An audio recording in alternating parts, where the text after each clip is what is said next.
안녕하세요. 부산 아침마당 아나운서 차주환입니다. 네, 안녕하세요. 아나운서 정은혜입니다. 여러분, 건강한 삶을 위해서는 운동 못지않게 참 중요한 게 바로 올바른 식습관과 식단입니다. 그렇죠. 여러분들은 어떻게 드시나요, 평소에? 평소에 그 식탐이 좀 남다른 저로서는 굉장히 어려운 부분이지만 그래도 탄수화물은 좀 줄이고 채소를 많이 먹으려고 하거나 요즘같이 더울 때 왜 음료수 많이 드시잖아요. 네. 그걸 줄이는 것만으로도 좀 괜찮긴 하더라고요. 일단 고단백, 고칼로리.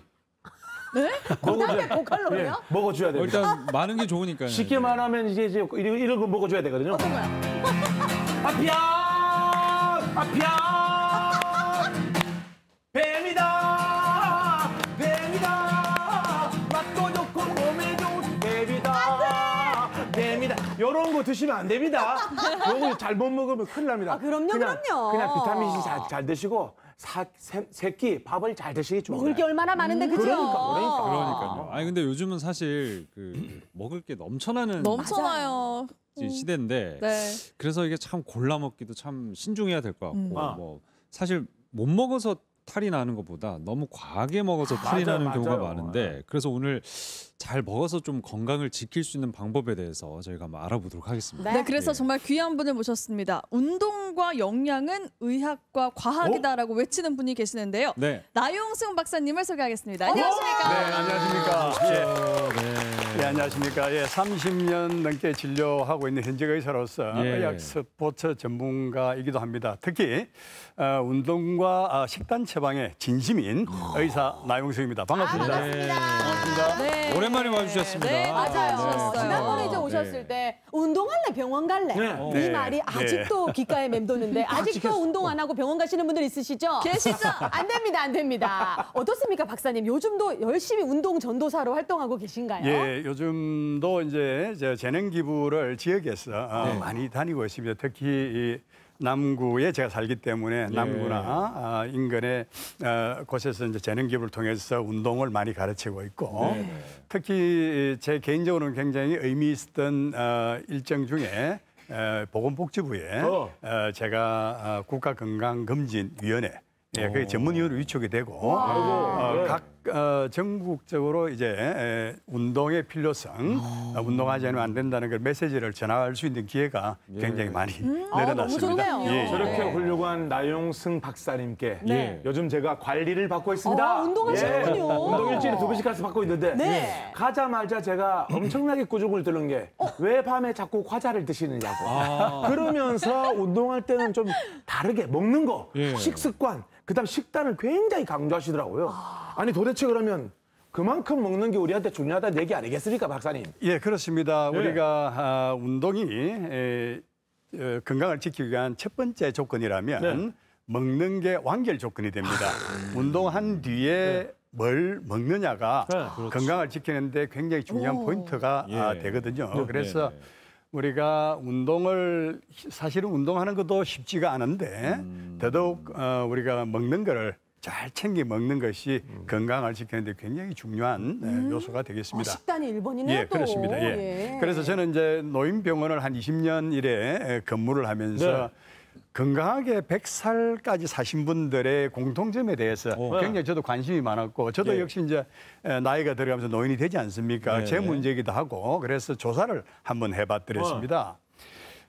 우리가 건강하게 사신 분들 조사 결과가 공통점이 딱 2가지가 나오는데요. 하나는 규칙적인 운동 습관, 하나는 소식하는 습관이 포인트였습니다. 예, 그래서 우리 운동도 꾸준히 잘 하셔야 되고 먹고 남는 거는 우리가 질병을 일으키는 지방으로 좀 축적이 되기 때문에 적게 소식하는 습관이 굉장히 중요하다. 그래서 방향성은 정해져 있습니다. 적게 드시고 하면서 우리가 체지방은 낮추고 그다음에 근육은 올리는 것이 방향성이죠. 건강을 지키는데. 소식하면 또 우리 정소식 여기 옆에 있지 않습니까? 근데 저도 한 소식 200살까지 살 정도로 소식하지 않아요? 근데 문제는 저도 문제가 있어요. 평소에 소식하려고 하다가 갑자기 입이 터진다고 하죠. 입이 터지면 그렇게 많이 먹어요. 뭐 어떤 음식에 입이 터지는지요? 중간이 없네. 중간이 없어요, 저는. 혹시 터지는 그 입이 문제인 거예요? 네, 이 입이 문제예요. 근데 박사님, 그 소식이 참 건강에 중요하다라고는 하지만 어떤 어떤 식으로 직접적인 연관이 있습니까? 예, 우리가 이제 소식을 하는 게 그것도 또 습관이지 않습니까? 식습관인데 우리가 위장의 70% 내지 80%를 채우는 것이 소식의 기준점으로 보시면은 그래도 편안하게 우리가 음식을 조절할 수가 있습니다. 우리가 먹고 남는 거는 무한정 지방으로 축적이 되거든요. 예, 그래서 우리가 많이 먹으면 위장이 늘어납니다. 그렇죠. 위장이 늘어나면 허기는 더 지거든요. 왜냐하면은 그 위벽에서 분비되는 그 우리 호르몬, 그렐린이라는 호르몬이 계속 배고프다는 느낌을 주는 호르몬입니다. 그래서 위장의 크기가 클수록 불리하죠.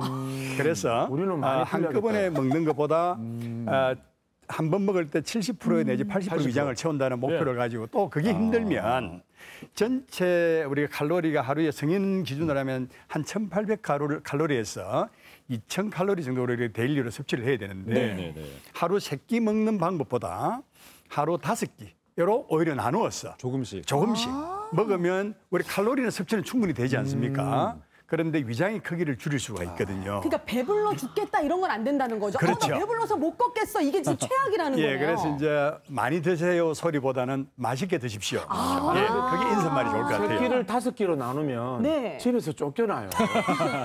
한 끼만 먹어도 눈치 보이는데. 여보 또 달락합니다. 이런 드세요? 네가 챙기느라 뭐 이렇게 하면서. 스스로 챙겨야죠. 뭐 어쩌겠어요. 간식 같은 거 지퍼백에 넣어 다녀야겠네요. 그래서 이제 간식을 우리가 이제 칼로리를 줄이는 의미가 있기 때문에 이제 손쉽게 먹을 수 있는 음식으로 준비를 하시는 게 좀 좋을 거예요. 그래서 간단하게 바나나라든지 고구마를 삶아서 집에 도시락 캔에 좀 담아서 다닌다든지 또 야채와 우리 닭가슴살 샐러드 있죠.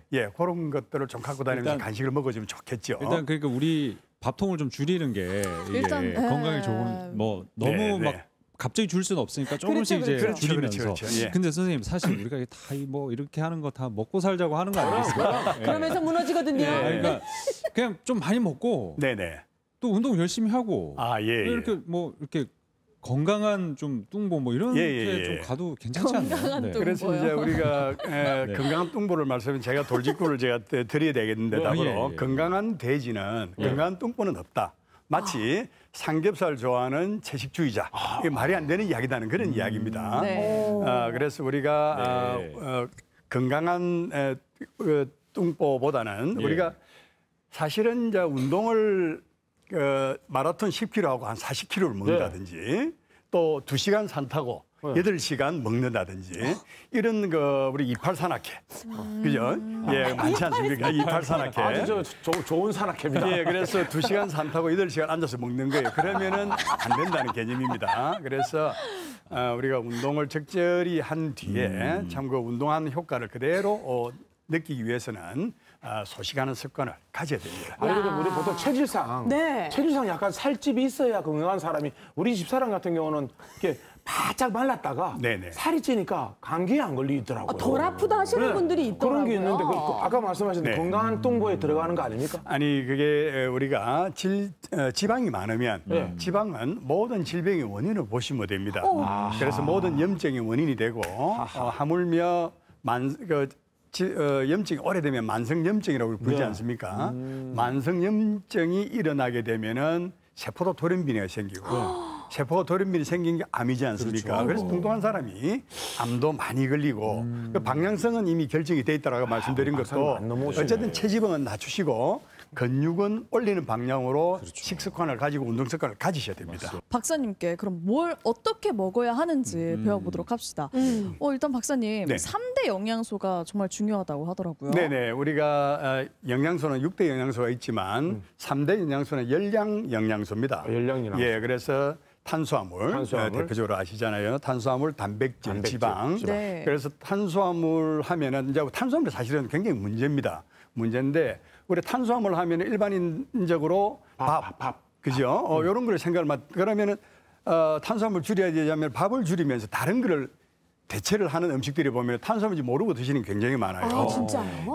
뭐 빵이라든지 떡이라든지 또 그리고 더더욱 우리가 관심을 가져야 될 게 채소와 과일을 구별을 못해서 낭패를 당하시는 분들 참 많거든요. 제가 이제 식단 분석을 해보면 채소와 과일. 밥을 줄였는데 살이 안 빠집니다라고 이야기하시는 분이 제가 식단을 분석을 해보면 과일을 너무 드시고 계시는 거예요. 과당 섭취가 과일 안에 있는 그 과당이 어마어마한 탄수화물이단 말이죠. 그럼요. 예. 그래서 그런 걸 조금 아시고 그리고 또 한 가지 또 지방.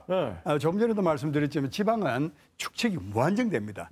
살이 50kg, 60kg, 100kg, 130kg 얼마든지 찌지 않습니다. 전부 다 지방이 축적이 된 거거든요. 그래서 지방은 또 특히 우리가 1g 칼로리가 탄수화물과 단백질보다 거의 배를 저장을 하거든요. 9kcal 우리 낸단 말이죠. 탄수화물과 단백질은 4kcal거든요. 그래서 지방 섭취가 또 굉장히 제한적으로 사실 하셔야 됩니다. 우리 육류 섭취라든지 이런 거 할 때 조심하셔야 되겠고 그리고 단백질 섭취량을 상당히 늘려야 되는 방향성으로 가시는 게 굉장히 좋겠습니다. 우리 특히 어르신들이 65세 이상 노인들이 60% 이상이 단백질 부족으로 시달리거든요. 예, 그래서 그 3대 영양소가 굉장히 중요한 포인트가 되겠죠. 어르신들이 그렇게 고기를 또 잘 안 드세요. 맞아요. 네, 자식 줘야 된다, 뭐 손주 챙겨줘야 된다 하시면서. 근데 사실은 본인이 더 그렇습니다. 그래서 이제 어르신들이 사실은 단백질을 안 드시는 이유 중에도 뭐 이제 소화 기능도 좀 떨어지는 경우도 있고 또 치아 상태가 안 좋으셔서 이렇게 꼭꼭 씹어서 드시기도 좀 불편하시고 또 직관적으로 보면 고기를 먹으면 몸에 다른 나쁜 기름, 포화지방 때문에 안 좋다라는 우리 상식들이 널리 알려져 있다 보니까 대장암 위험도 높고 그렇죠. 그래서 이제 고기를 조금 꺼려하시는 그런 경향이 있고 요즘은 채식주의자, 또 뭐 비건주의자 이런 말들이 많지 않습니까? 그 야채가 몸에 참 좋다라는 그런 생각들을 많이 하게 되세요. 그런데 우리가 단백질 섭취가 동물성 우리로 보면 육류도 있지만 의류도 있지 않습니까? 그 의류를 좀 드시고 하면 훨씬 또 육류보다 동물성보다 그 육류보다 좀 더 낫죠. 그런데 이제 식물성 단백질이 한계가 있습니다. 우리가 대두 콩으로 만든 이제 단백질은 완전 단백질이라서 괜찮아요. 그런데 나머지 이제 식물성으로 드시려면 굉장히 다양한 식물, 다양한 채소들을 섭취를 해야만 섭취가 골고루 되는 거기 때문에 굉장히 까다롭습니다. 그래서 육류를 동물성을 섭취를 하는 걸 너무 금기시하는 것도 저는 그렇게 안 했으면 좋겠다. 이것도 굉장히 또 중요한 점인데 또 탄수화물로 돌아가 보면 탄수화물을 다이어트 할 때 제한해야 된다는 건 우리가 알고 있지만 성격이 나빠지더라고요. 그렇죠. 그래서 성격이 나빠지면 제 밥 좀 먹여라 이런 얘기를 좀 하거든요. 이거 어떻게 좀 해야 되는지. 우리가 이제 탄수화물을 줄인다면 밥부터 줄이지 않습니까? 그렇죠. 이제 대표적인 우리 대한민국의 한국이 그 쌀 문화지 않습니까? 그래서 쌀로서 거의 한 80% 이상의 이제 우리가 칼로리를 섭취하는 그런 경향들이 있는 식습관을 갖고 있습니다. 그래서 자, 다이어트 시작하자 좀 줄이자 하면은 밥을 딱 줄이거든요. 밥을 뭐 세 공기 가득 먹던 분이 뭐 한 공기 뭐 이렇게 반 공기로 확 줄이고 그러면 내가 내는 포도당만 주 에너지로 씁니다. 그러니까 금방 말씀하신 대로 우리가 밥을 딱 줄이면 포도당이 확 줄어들면서 뇌에 들어가는 그 포도당이 줄어드는 거예요. 그러니까 짜증을 내고 예민해지는 거죠. 그래서 이제 특히 우리가 공부하는 학생들에게는 아침밥을 반드시 먹여서 학교 보내는 것이 좋겠다. 왜냐하면 공부를 오전에 해야 되는데 뇌로 올라가는 포도당이 확 줄어들어가지고 있으니까 애들이 학업 성취도가 떨어지는 거예요. 아침을 안 먹었거든요. 아침을 안 먹는 학생들은 공부를 못했네요, 선생님. 저희 둘 다 아침을 안 먹었어요. 우리 엄마가 저는 먹었는데도 못 썼고. 왜 어머니 탓을 하세요? 이제 와서. 그렇군요. 한번 저 따라해보려는 다이어트가 황제 다이어트라고 고기 먹는 거 있잖아요. 맞아요. 그런 것도 있죠. 예전에 유행했었죠. 단백질이잖아요, 고기가. 그래서 단백질이 궁금한데 단백질에 대해서는 박사님 어떻게 말씀해 주셨습니까? 예전에 참 그 황제 다이어트 이런 말도 많이 유행이 되었었는데 이제 고기를 먹는데 단백질만 있는 고기 같으면 참 괜찮아요. 그런데 단백질 외에 지방 이런 것들이 육류에 특히 많이 있지 않습니까? 그죠? 특히 포화지방산이 굉장히 맛있거든요. 그러다 보니까 육류가 맛이 있죠. 육즙. 그런데 단백질은 반드시 섭취를 우리가 하셔야 되겠고 단백질 양을 늘려가야 됩니다. 우리가 몸무게가 70kg면 하루에 70g 정도의 적어도 그 정도의 단백질을 섭취를 하셔야 됩니다. 제 같은 경우는 우리 계란 흰자 있죠. 흰자를 저는 많이 먹는 편입니다. 그리고 닭가슴살도 많이 먹는 편이고 한데 흰자는 흰자만 드시고 노란자는 하루에 1개 내지 2개 정도. 노란자. 저는 하루에 계란 한 10개 정도 먹는 편입니다. 그럼 나머지 노란자는 어떻게? 저는 다 버리죠. 아깝죠. 아깝지만 아깝죠. 말을 해요. 그렇지만 거기에 이제 고지혈증을 일으키는 주범이 계란의 영양분이 그 4분의 3이 노란자에 들어있습니다. 노란자를 그래 드시면 고지혈증이 걸릴 위험도 굉장히 높고. 그러면 박사님 혹시 목이 막히는데 계란 후라이는 안 되나요? 계란 후라이도 이제 좋죠. 그런데 흰자 후라이 같으면 괜찮지만 노란자까지 같이 섞어서 하게 되면 좀 노란자 섭취는 가급적 제한적으로 드시면 좋은데 하루에 1개 내지 2개 정도는 드시는 거는 괜찮다. 아깝지만 노란자는 버리셔도 좋습니다. 건강을 위해서. 건강을 위해서. 오, 그렇군요. 네, 박사님 그 나이가 들수록 단백질 섭취량이 좀 줄어서 문제라고 하셨는데 그러면 어르신들께서 쉽게 단백질을 섭취할 수 있는 방법은 없을까요? 그래서 우리가 이제 단백질 요즘 파우더들도 제품화된 것들이 많이 나옵니다. 그래서 우리 금방 말씀드렸듯이 음식으로 충분히 섭취할 수 있는 방법도 많이 있죠. 그래서 이제 가려서 먹는 것도 좋고 닭가슴살, 샐러드 이런 것들 우리가 습관 들이면 굉장히 좋은데 또 단백질 보충제들이 요즘은 잘 나오고 있습니다. 그래서 보충제들을 운동 이후에 특히 30분 내에 좀 드셔주는 것이 훨씬 좋겠다.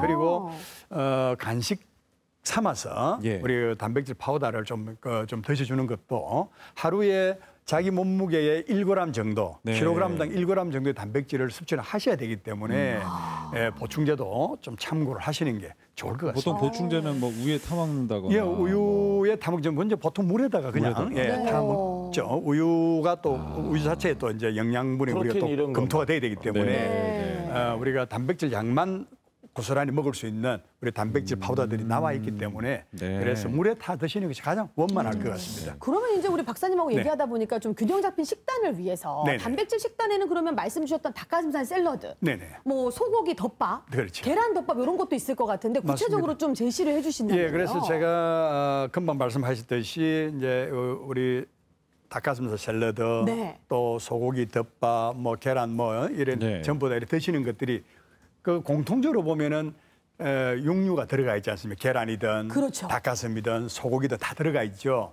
그래서 생선류도 좋고 그래서 꼭 끼니마다 단백질 섭취를 위해서 생선이든 육류든 동물성이든 꼭 챙겨 드시고 또 식물성 대두 콩으로 만든 제품 두부 같은 것도 있죠. 그런 것도 꼭 챙겨 드시는 게 참 좋겠다. 그런 한 그릇 음식으로 하면 영양도 챙기실 수 있다는 거네요. 그래서 이제 그 안에 탄수화물도 좀 우리가 같이 먹어야 되기 때문에 조금씩. 조금씩 탄수화물도 보충을 해야 되니까. 그래서 우리가 탄수화물 비율과 단백질의 비율, 지방의 비율을 나눠서 보면 6대 2대 2. 6대 2대 2. 그러니까 탄수화물 60%에 그다음에 단백질 20%, 그다음에 지방 20% 해서 100%의 영양을 맞춰주는 것이 권장 사항이죠. 지금 제가 아는 그 운동 열심히 하는 형님은 맨날 콩을 갈아 먹어요. 그렇죠. 콩죽 해가지고 요즘 뭐 이게 콩을 갈아가지고 드시 그거 참 좋은 거네요. 그래서 식물성 단백질로서 완전 단백질이 콩이라고 말씀드렸잖아요. 그래서 콩을 갈아서 먹는 거 굉장히 좋죠. 그렇군요. 요즘 또 우유에서 뭐 이렇게 뭐 분리해가지고 유청해가지고 유청 단백질. 그것도 괜찮은 방법입니다. 그래서 그 단백질 보충제들이 많이 나오는 그 제품 중에 대표적인 게 유청 단백질이 나오는데 유청 단백질이 잘못 알려진 부분들이 좀 있습니다. 이게 우유의 찌꺼기다라고 이제 표현을 해서 좀 꺼려 하시는 분들이 계시지만 사실은 그렇지가 않습니다. 우유에 우리가 수분을 빼고 나면은 한 13% 정도 남짓이 이제 영양소들이거든요. 그 중에 이래 고형성분 이거 지방 빼고 이러면 단백질이 한 3.3% 정도 나옵니다. 3.4% 정도. 그러면 거기에 이제 우리 카제인 단백질 빼고 남는 게 한 0.6%가 우유에서 이제 유청 단백질이 나오거든요. 그래서 그거를 이래 분말로 해놨기 때문에 물에 타먹기 참 좋아요. 그래서 그 찌꺼기라는 그런 고정관념은 이제는 버리시고 단백질 공급원으로서 굉장히 훌륭하다 생각하시면 되겠습니다. 그렇군요. 자, 그럼 지금까지 이제 탄수화물, 단백질 알아봤습니다. 그럼 좀 정리를 해보자면 탄수화물은 어느 정도 먹어야 되지만 너무 과하게 먹으면 안 되는 거고요. 그렇죠. 단백질은 우리가 섭취를 잘 못할 수가 있으니까 좀 잘 챙겨 먹어야 되는 끼니마다 챙겨 부분이고. 그러면 지방은 지방은 요건 어떻게 해야 되는지 사실 지방을 먹어라? 지방을 좀 떼어내고 싶은데. 그렇죠. 지방은 어떻게 되는 겁니까? 우리가 이제 지방이 일반적으로 가정에서 요리할 때 기름을 굉장히 많이 쓰지 않습니까? 많이 그래서 기름을 많이 쓰다 보니까 특히 오메가3가 지방산이 풍부한 기름들을 우리가 이제 선택을 해서 많이 조리에 넣지 않습니까? 그죠? 그건 역시도 우리가 지방이기 때문에 식물성이든 동물성이든 그람당 9칼로리를 내는 거는 똑같습니다. 그러나 먹는데 우리가 오메가3가 풍부한 뭐 올리브유라든지 뭐 이런 것들을 이제 선택을 해서 이제 드시는 방법적인 차이인데 문제는 양은 최소한 적게 드시는 게 맞다. 그래서 그 지방 1g당 9칼로리를 열량을 갖고 있고 그 남는 그 지방은 고스란히 축적이 된다고 말씀드렸고 그 지방 축적되는 데는 한계가 없다라고 말씀을 드렸고 그래서 많이 드시는 만큼 무조건 우리가 지방으로 저장이 됩니다. 살이 찐다는 거죠. 쉽게 표현하면. 살 쪄가지고 우리가 건강한 백세는 우리가 이룰 수가 없으니 지방은 내려야 되는 측면 방향성에서는 그 식물성 지방이든 동물성 지방이든 줄이시는 게 좋겠다. 일단 줄이는 게 좋다. 그래서 제가 요즘 좀 줄이면서 과자 대신 먹는 게 요즘 베트남 캐슈넛이라고 이 짭짤하게 이게 맛있거든요 이게. 한 통 다 드시겠더라고요, 선생님. 앉아서 이게 TV 보면서 먹다 보면 진짜 한 반통 먹어요, 반통. 맞아요. 근데 그것만 드시는 거 아니잖아요. 또 옆에 이게 같이 그러다가 이제 맥주까지 끓이게 되는 건데. 근데 저녁에 이렇게 많이 하시잖아요, 다들. 아니 근데 견과류 괜찮지 않습니까? 아닙니다. 그 견과류도 앞서 설명드렸듯이 식물성 기름이지 않습니까?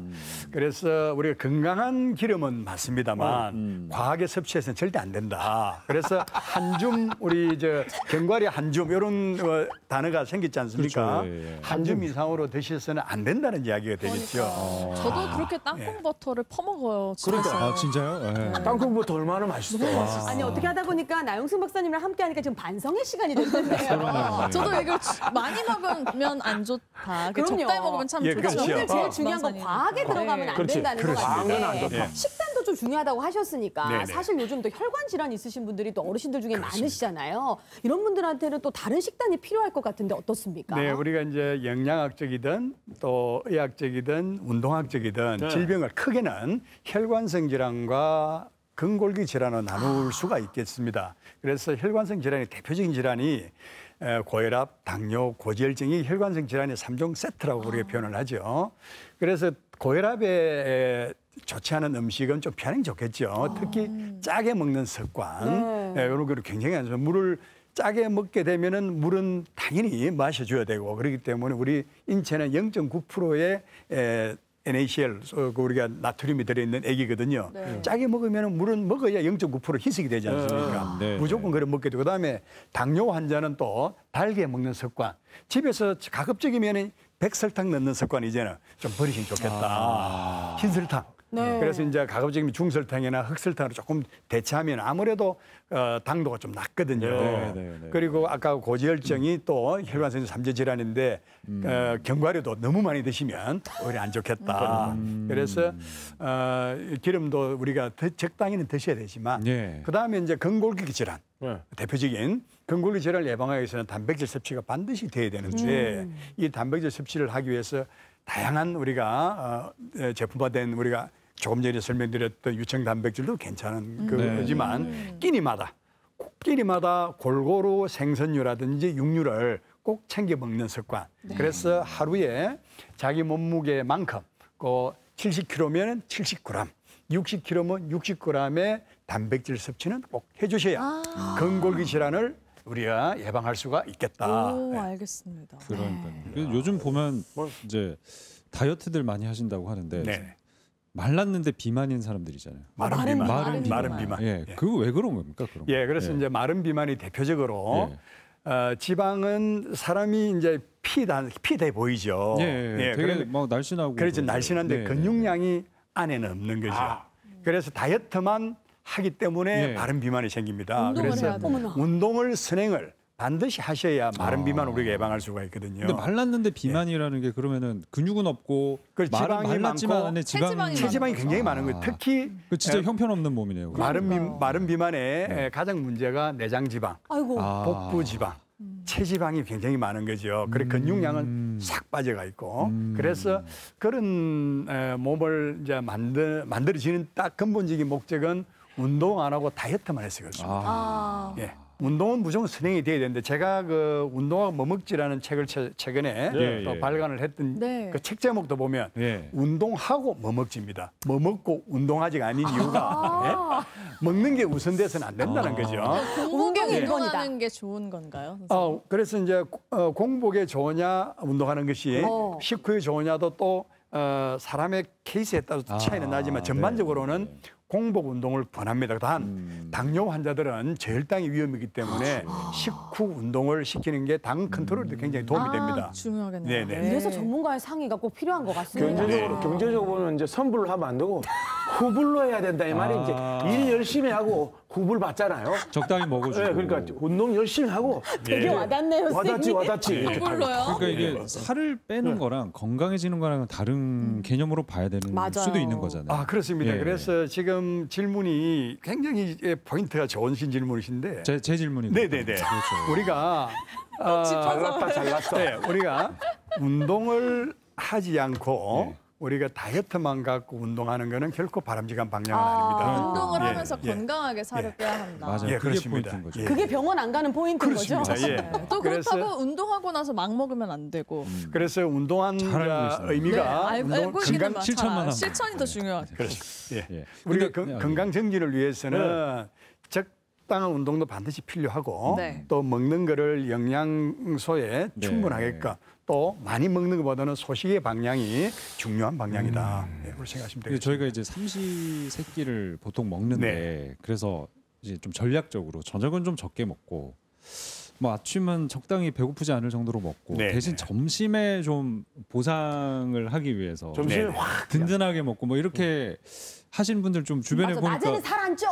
주변에 보니까 꽤 있더라고요. 주변에 보니까. 저희 보세요. 근데 그게 괜찮은 방법인가요? 어떻습니까? 이제 건강을 지키기 위해서 프랑스 속담이 하나 있죠. 프랑스 속담. 아침은 황제처럼, 점심은 평민처럼, 저녁은 거지처럼 먹어라라는 이야기가 있습니다. 그래서 특히 점심을 많이 드시는 것보다 특히 아침을 든든하게 먹고 점심 때 적당히 드시고 저녁을 적게 드시는 게 포인트인데 특히 저는 거기다 하나 더 추가를 시키면 저녁을 먹는 시간을 좀 앞당겨라. 적어도 6시 이내로 저녁 6시 이내로 좀 드시면 좋겠다. 그리고 저녁을 드신 이후에 1시간 내지 2시간 이후에 조금 가벼운 운동으로 하루를 마무리하시는 습관을 들이면 참 좋겠다는 생각을. 어떤 어머니는 저녁을 아예 안 드시는 맞아요. 아침 점심만 먹고 저녁을 아예 안 드시는 요즘 어머니도 절식하시는 분들도 간헐적 단식이라고 해서 하루 2끼 드시는 분들 계시죠. 그래서 이제 중년의 경우에는 칼로리를 조금 줄이는 방향으로 보면 굉장히 그것도 나쁘지 않습니다. 그런데 젊은 우리 학생들, 특히 수험생도 공부를 해야 되는 사람은 반드시 세 끼를 먹되 아침을 반드시 든든하게 먹어야 내려가는 포도당이 충분히 공급이 된다. 그래서 우리가 중년의 경우에는 이제 체지방이 좀 있으신 분들은 다이어트의 방법으로 간헐적 단식도 해볼 만한 단식으로 좀 추천드릴 수 있습니다. 반대로 박사님 이제 어쩔 수 없이 아침마당 보시는 분들 중에 내가 저녁에 늦게 마친다. 그래서 늦게 먹을 수밖에 없다 하시는 분들에게 좀 팁을 주신다면 만약 이제 우리 저녁에 꼭 드셔야 되는 직업적으로도 그죠? 그러면은 드시고 난 이후에 바로 주무시는 거는 굉장히 금물이다. 절대 안 된다. 그래서 좀 늦지만 조금이라도 운동을 좀 하는 습관을 들이시고 우리 달밤에 체조한다는 이야기도 있지 않습니까? 체조라도 좀 하시고 조금 집에서 홈 트레이닝이라도 좀 하시고 에너지를 조금 소모를 시켜서 늦더라도 주무시는 게 건강 관리에 또 체지방 축적에 도움이 될 겁니다. 네, 여러분 어느덧 1부를 마무리할 시간입니다. 맞습니다. 박사님, 이 방송을 많은 분들이 보고 계실 텐데 그분들께 당부할 말씀이 있으시다면요? 그래서 우리가 건강을 지키기 위해서 두 가지 생활 습관 습관이 있다고 말씀드렸습니다. 특히 제가 노인병원을 한 20년 일에 해오면서 건강하게 100살까지 사신 분들이 공통점, 아까 말씀을 드렸죠. 우리가 규칙적인 운동 반드시 하셔야 되고, 먼저 하셔야 되고, 소식하는 습관, 많이 드세요 소리 이제는 이제 안 하셔도 좋다. 그런 대신에 맛있게 드십시오 소리는 참 아름다운 소리인 것 같습니다. 그래서 우리가 건강한 100세를 살기 위해서 꾸준한 운동과 좋은 식습관을 가지시기를 당부드리고 싶습니다. 네. 그렇게 했을 때 건강할 수 있다라는 걸 몸소 지금 보여주고 맞습니다. 계십니다. 네. 그래서 저희가 이렇게 잘 배웠지만 또 생활하다 보면 가끔씩 잊을 때가 있는데 그럴 때마다 한 번씩 모셔가지고 그래야 될 것 같아요. 혼도 좀 나고 맞아요. 점검도 하는 시간 가지도록 하겠습니다. 오늘 이렇게 나와주셔서 너무 감사합니다. 고맙습니다. 네, 감사합니다. 네, 감사합니다.